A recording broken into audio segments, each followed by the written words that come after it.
Tiens le bonjour, hein. Bienvenue. Aujourd'hui mes petites pépites, sans grande surprise encore, on se retrouve pour un thread d'horreur. Je suis trop contente de vous retrouver à chaque fois. Comme d'habitude, je vous ai sélectionné 3 histoires paranormales qu'ont vécu des petites pépites parmi nous et qui nous ont gentiment partagé leur histoire sur mon adresse mail cam.témoignage@gmail.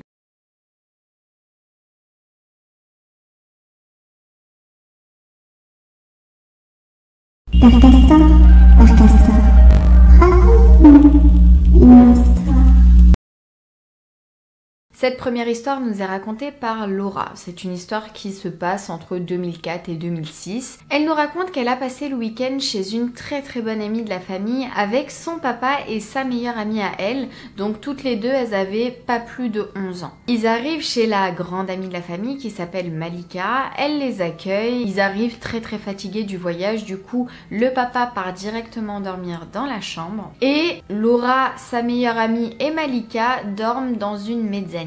Au moment de dormir, Malika raconte que dans cette mezzanine, elle arrêtait pas de vivre des choses très bizarres au début. Il faut savoir que quand elle a acheté cet appartement, le fond du mur de la mezzanine était tout rouge. Et toutes les nuits, pendant plusieurs mois, elle voyait une espèce d'ombre noire d'une femme enceinte faire des allers-retours sur le mur rouge. Elle comprenait pas, elle essayait de chercher en fait ce que c'était. Elle nous dit que c'était comme quelque chose qui était projeté, vraiment une silhouette de femme enceinte qui faisait des allers-retours. Et elle nous a dit que ça s'est arrêté au moment où elle a repeint le mur rouge en blanc. Il n'y a plus du tout eu d'ombre de femme enceinte le soir. Les deux amies se regardent en mode ok, d'accord, pourquoi elle nous raconte ça avant de dormir? Mais bon, elles s'endorment paisiblement. Le lendemain matin, elles se lèvent toutes les 3. Le papa est déjà parti au marché pour faire quelques courses et du coup Malika décide de faire des crêpes aux jeunes filles. Et en même temps qu'elle cuisine, elle relance cette discussion sur les phénomènes paranormaux de l'appartement et elle dit que vraiment elle dort très mal, notamment par rapport aux choses qu'elle vit dans cet appartement. Depuis vraiment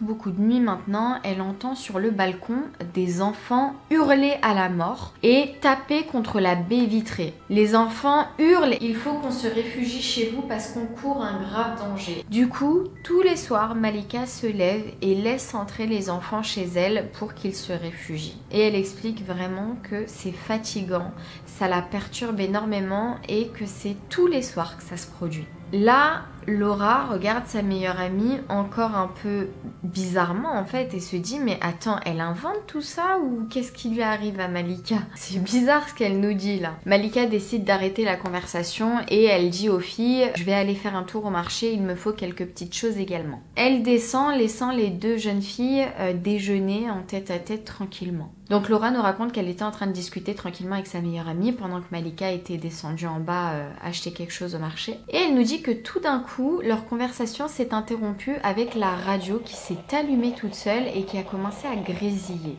Là, les deux filles se regardent en mode c'est rien, ça arrive, c'est des choses qui peuvent se produire.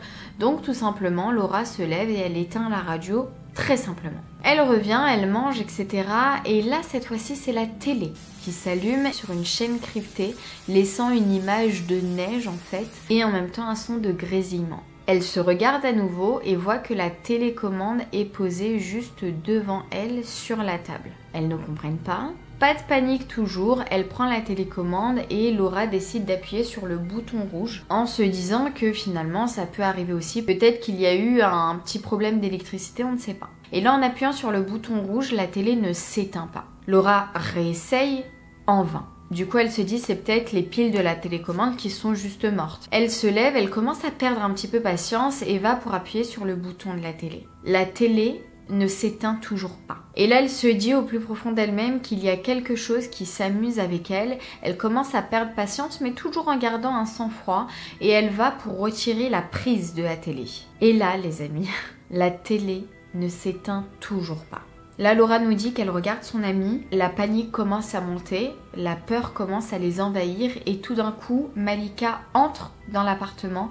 Là, la télé s'éteint d'un coup. Et Laura nous explique également qu'en partant de chez Malika pour aller à la voiture, elle a regardé sur la place où Malika disait voir les enfants en détresse. Et cette place, il y a une petite plaquette où il y a marqué « Square des anciens combattants ». Laura nous dit, est-ce que c'est une coïncidence, un fait paranormal ou une imagination débordante? À vous de nous dire ce que vous en pensez. Laura, ça va pas du tout là en fait. On veut bien la télécommande, des fois elle bug, ça y a pas de problème. À quel moment t'éteins sur le bouton de la télé ne s'éteint pas? Tu peux dire peut-être que le bouton il est cassé. D'accord, y a pas de problème.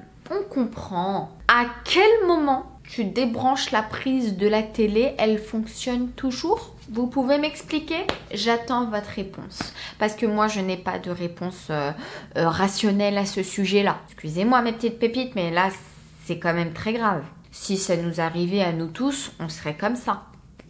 On est d'accord. Moi, j'aurais déjà paniqué à partir de la radio, en fait, qui s'allume toute seule. J'aurais déjà paniqué, tu vois. N'hésitez pas à me dire ce que vous en pensez en commentaire, mes petites pépites. Moi, cette histoire m'a vraiment glacé le sang, parce que je me dis, si ça m'arrivait, je pense que je ferais un malaise. Hein.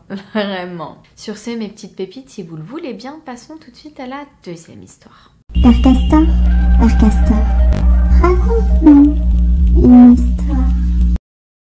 Cette deuxième histoire nous est racontée par une pépite qui souhaite rester anonyme, du coup on va l'appeler Naël. Naël est un garçon cette fois-ci, il nous raconte qu'il a passé ses vacances, donc avec toute sa famille, au Maroc. Il a ramené avec lui son meilleur ami pour passer les vacances avec. Et il nous explique que les vacances sont top, ils s'amusent, ils s'éclatent, ils passent leur best life, vraiment. Et un soir, ils étaient tous sur la terrasse avec la grand-mère, les parents, Naël et son meilleur ami. Naël et son meilleur ami commencent à discuter, donc entre eux, de phénomènes un petit peu paranormaux. Le meilleur ami de Naël lui demande si Naël connaît le jeu Charlie, es-tu là? Naël lui répond que non, il connaît pas du tout, mais qu'est-ce que c'est genre? Il lui dit bah c'est simple, tu prends une feuille blanche et t'écris oui et non sur les deux côtés de la feuille. Au milieu, tu laisses un stylo, tu poses des questions fermées qui ont pour réponse oui ou non et tu verras que l'esprit te répondra. Et là, Naël dit n'importe quoi, je suis sûre ça existe pas ces choses-là. Et là,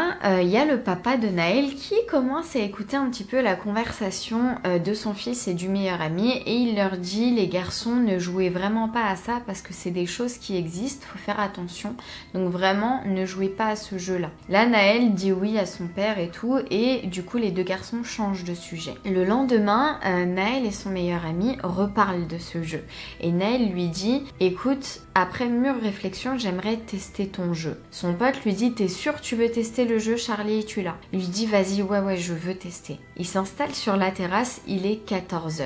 Ils prennent une feuille, ils écrivent oui et non des deux côtés de la feuille, ils prennent le stylo, ils le mettent au milieu de la feuille. Et là, le meilleur ami de Naël dit à 3 reprises Charlie, es-tu là? Et le stylo à la 3e reprise se tourne vers le oui. Et là Naël tout de suite dit à son pote arrête, tu déconnes, c'est toi qui as soufflé sur le stylo pour qu'il bouge. Là son pote lui dit mais non pas du tout, t'as bien vu que je parlais pas. Et en fait à ce moment là ils ont tous les deux leurs mains posées sur la table. Et donc du coup son meilleur pote lui dit vas-y Naël c'est à ton tour de poser une question à l'esprit. Et là Naël se dit bah vas-y je vais demander à l'esprit quel est le prénom de mon père mais je vais inventer des faux prénoms pour voir s'il se trompe ou pas. Donc il dit est-ce que mon père s'appelle un tel? Le stylo va vers le nom. Est-ce que mon père s'appelle un tel? Le stylo va vers le nom. Et il fait ça jusqu'à dire le vrai prénom de son père. Est-ce que mon père s'appelle un tel? Et le stylo va vers le oui cette fois-ci. Là Naël est choqué et il souhaite vraiment arrêter le jeu. Et le meilleur pote demande à l'esprit est-ce qu'on peut quitter le jeu? Et le stylo se déplace vers le oui. Du coup ils quittent le jeu. Ils continuent leur journée sans forcément reparler de ce qui venait de se passer parce que ça mettait Naël dans un état d'angoisse. Et donc du coup le soir ils s'apprêtent à dormir et là les problèmes commencent. Ils entendent des portes claquer,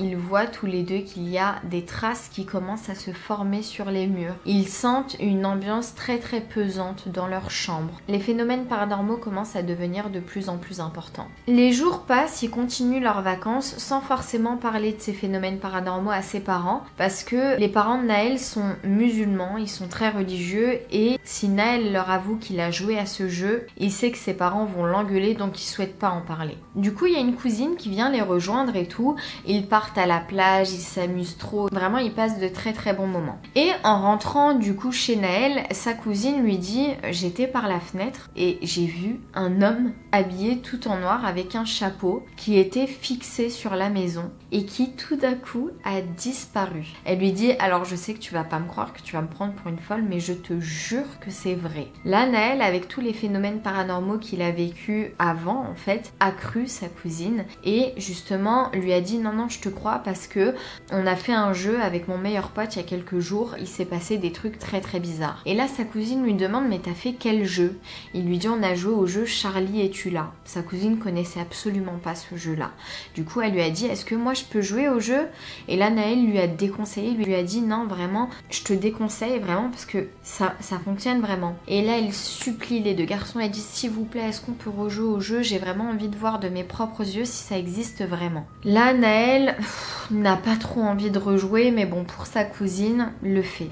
Ils reprennent une feuille, ils réécrivent sur la feuille oui et non et ils placent un stylo au milieu de la feuille. Ils mettent leurs deux mains tous les trois sur la table et ils commencent à dire « Charlie, es-tu là ?» 3 fois. Au bout de la 3e fois, le stylo se déplace vers le oui. Et là, du coup, tous les trois, ils commencent à poser des questions. Le stylo bouge. La cousine, pareil, pose des questions. Le stylo bouge. Et là, la cousine voit qu'en fait, ce n'est pas des conneries. Le jeu fonctionne vraiment et elle est choquée. Après avoir terminé le jeu, il demande à l'esprit s'ils peuvent quitter la séance. L'esprit répond que oui. Et là, tout d'un coup, la cousine se lève, tel un zombie, le regard dans le vide et commence à faire non de la tête très très rapidement. Et elle le fait pendant 10 minutes. Les deux garçons essayent de lui dire « Eh, mais tu fais quoi? Eh, réveille-toi !» Ils lui mettent même des claques pour qu'elle se réveille, mais rien n'y fait. Et là, ils entendent un bruit venant du dessous de la terrasse, un énorme bruit de tambour, ce qui a réveillé en fait la cousine de son état second. Et les deux garçons lui disent « Mais qu'est-ce qui t'a pris? Pourquoi tu faisais ce truc chelou là ?» Et elle leur dit « Mais il vous arrive quoi? On jouait au jeu tous les trois. » Donc elle comprenait pas. Naël lui explique en fait ce qu'elle venait de faire pendant 10 minutes. La cousine, un petit peu apeurée, choquée, fond en larmes. Et en fait, les parents, ils entendent les larmes de la cousine de Naël. Du coup, ils viennent pour demander qu'est-ce qui se passe, pourquoi ta cousine pleure. Et là, Naël dit toute la vérité, révèle tout à son père et dit qu'en fait, ils ont joué au jeu Charlie, es-tu là? Là, son père, énervé, prend la feuille, la déchire, engueule son fils comme quoi il lui a dit de ne pas jouer à ces choses-là. Il est très très fâché, il jette la feuille à la poubelle et Naël nous explique que depuis ce jour-là, il n'a plus vécu de phénomènes paranormaux, mais que ce jeu-là l'a traumatisé à vie. Et c'est un message de Naël qui m'a écrit dans le mail, il vous dit de ne jamais jouer à ce jeu-là. Alors merci beaucoup Naël pour ton histoire. Comment te dire?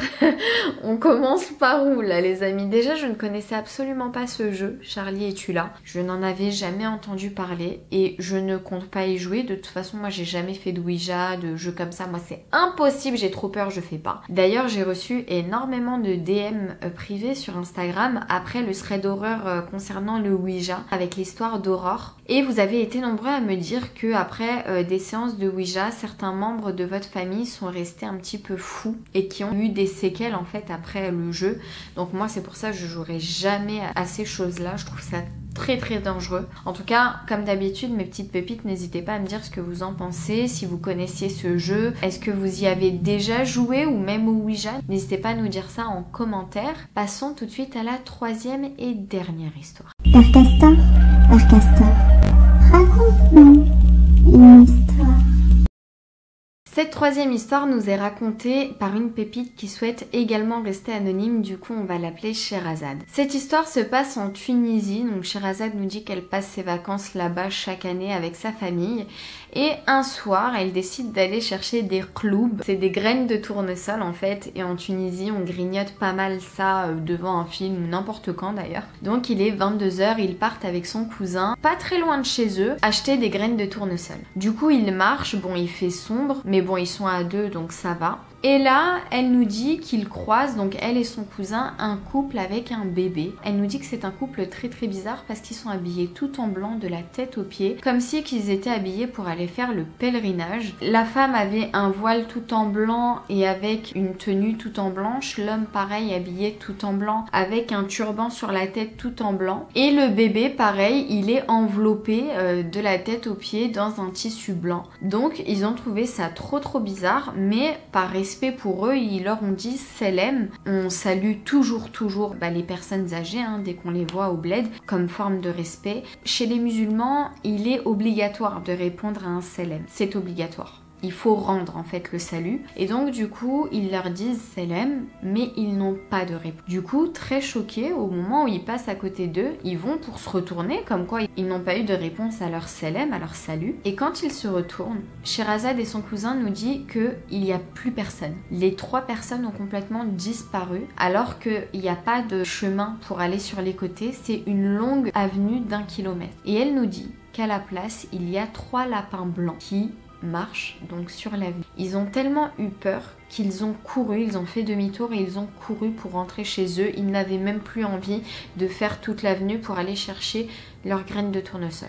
Ils sont rentrés en courant, vraiment choqués par ce qui venait de se passer. Et elle nous dit en plus que c'est pas logique qu'ils soient sur ce chemin-là parce que ce chemin-là mène juste à la maison de Sherazade. Ils rentrent chez eux, ils racontent tout à la famille, mais bien évidemment personne ne les croit. Ils trouvent ça vraiment ridicule en fait. Mais Sherazade nous jure que cette histoire est vraie et que son cousin en est témoin. Alors Sherazade souhaite notre avis sur cette histoire. Moi je pense sincèrement Sherazade que tu es tombée sur des djinns. Et d'ailleurs il y a beaucoup d'abonnés qui me disent mais Cam c'est quoi des djinns? Je vais faire une vidéo sur les djinns en général pour vous expliquer ce que c'est. Mais moi je pense sincèrement que tu es tombée sur des djinns parce qu'il faut savoir que les djinns peuvent prendre n'importe quelle apparence. Vous ne pouvez pas les voir sous leur vraie, véritable apparence, mais ils peuvent prendre n'importe quelle apparence. Animal, humain, etc. Donc tu es tombée sur 3 djinns qui ont pris l'apparence d'un couple avec un bébé et qui après se sont transformés en lapins. Voilà, dans la religion musulmane, c'est quelque chose qui existe. Ça me choque que ta famille ne t'a pas cru parce qu'ils sont originaires de Tunisie et les djinns sont une véritable croyance chez les musulmans. Du coup, ça me surprend que personne t'a cru. Bon, après, peut-être qu'ils se sont dit que vous avez inventé tout ça pour faire flipper tout le monde. Sur ce, voilà, ce thread d'horreur est terminé. Comme d'habitude, j'attends vos retours en commentaire. Quelle histoire vous a fait le plus flipper? Moi, franchement, je saurais pas vous dire l'histoire qui m'a fait le plus flipper parce que les 3, en fait, elles sont flippantes. Peut-être la première avec les objets électroniques qui déconnent. À vous de me dire ce que vous en pensez en commentaire. Sur ce, si t'as kiffé cette vidéo, comme d'habitude, je compte sur toi pour me lâcher ton meilleur like, à t'abonner également si ce n'est pas déjà fait. On est de plus en plus nombreux, franchement, vous êtes des amours, mais je vous aime. Vraiment, je vous aime. Merci beaucoup pour vos abonnements. Je te laisse mes réseaux sociaux par-ci par-là, TikTok et Instagram, j'y suis active tous les jours. Donc si je te manque entre 2 petites vidéos YouTube, c'est là-bas que tu peux m'y trouver. Si t'es resté jusqu'à ce moment de la vidéo, mets-moi en commentaire le mot dromadaire. Sur ce, moi je t'embrasse très fort, je te dis à demain pour un prochain thread d'horreur. Prends soin de toi, surtout. Ciao. Ring around the